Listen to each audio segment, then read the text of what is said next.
Bonjour à toutes et à tous. Je viens vous faire une petite vidéo pour les personnes qui ont des caméras embarquées. Alors bon, pour moi, pour mon loisir, c'est la chasse, petit gibier, gros gibier, et aussi le tir avec une grosse partie pour le ball trap, pour les plateaux, en parcours de chasse ou en compact sporting. Et pour faire des débriefings de chasse ou voir tout simplement les animaux que j'ai pu rencontrer, ou même pour le tir, bien évidemment, pour certaines initiations, il nous fallait de la vidéo et c'était compliqué de filmer correctement avec des caméscopes ou des caméras embarquées. On sait qu'il y a des solutions sur des casquettes, etc. etc. C'est un peu compliqué. Ça tient mal, c'est un peu mal orienté, etc. Alors bon, moi j'ai réfléchi un petit peu au problème.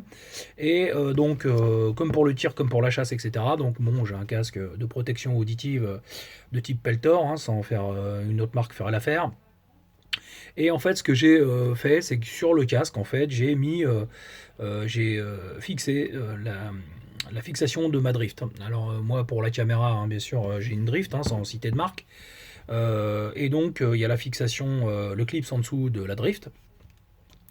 Et donc, elle se fixe tout simplement sur le casque, voilà, en la faisant glisser dans la fixation. Une fois qu'elle est clipsée, donc elle tient très très bien sur le casque, il n'y a pas de souci. Et donc, une fois que le casque est mis, j'ai absolument rien qui bouge, absolument rien qui tombe.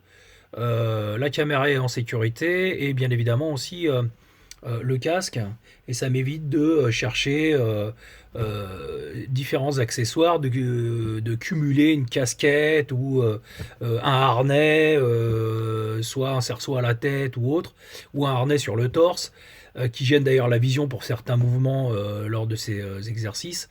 Donc voilà, le bon compromis, c'est de fixer la caméra sur le casque anti-bruit pour la chasse, le tir ou autre activité qui nécessiterait bien évidemment un casque anti-bruit. Ça peut se trouver aussi dans le monde du travail, hein, si on a besoin de travailler des casques anti-bruit et de voir ce qui se passe dans un milieu confiné ou autre pendant que l'opérateur est en train de travailler, et ben, ça nous permet de visionner tout ce qu'il a fait bien évidemment en live sans avoir la caméra en torse devant les mains, où ça pourrait éventuellement gêner la vision de la vidéo. Donc voilà un peu ce qu'il en est au niveau moi de mon montage. Bien évidemment, après c'est une question d'autonomie, souvent sur les batteries. Alors bon, le câble USB, hein, comme toutes les caméras qui se rechargent sur ordinateur, sur allume-cigare ou sur secteur. Moi j'ai pris une batterie externe, hein, pour l'autonomie, petite batterie externe qui à peu près peut recharger l'équivalent d'un téléphone. Et donc je vais brancher tout simplement ma drift sur cette batterie externe. Voilà, pour le montage c'est fait, hein.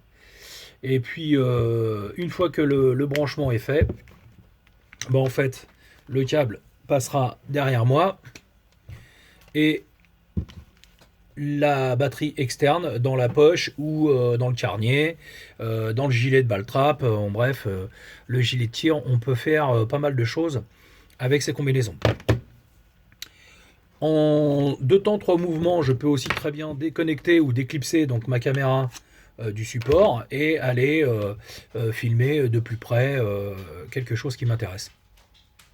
Donc voilà pour ma petite fixation, ma petite astuce, conseil du jour en fait pour la fixation de la caméra. Bien sûr, toujours avec la télécommande à distance que je peux mettre autour du poignet ou autour de la carabine. Je vous rappelle que la législation en vigueur donc n'est plus, enfin l'actualité aujourd'hui, c'est de ne plus mettre les caméras embarquées sur les carabines ou sur les fusils. Donc il faut en acte de chasse essentiellement pour le tir. J'ai pas forcément la bonne information, mais en tout cas dans la chasse, il faut impérativement que la caméra soit sur la personne, sur un mirador ou sur un arbre. Bref, mais en aucun cas sur l'arme de chasse. Donc voilà un petit peu pour le conseil du jour.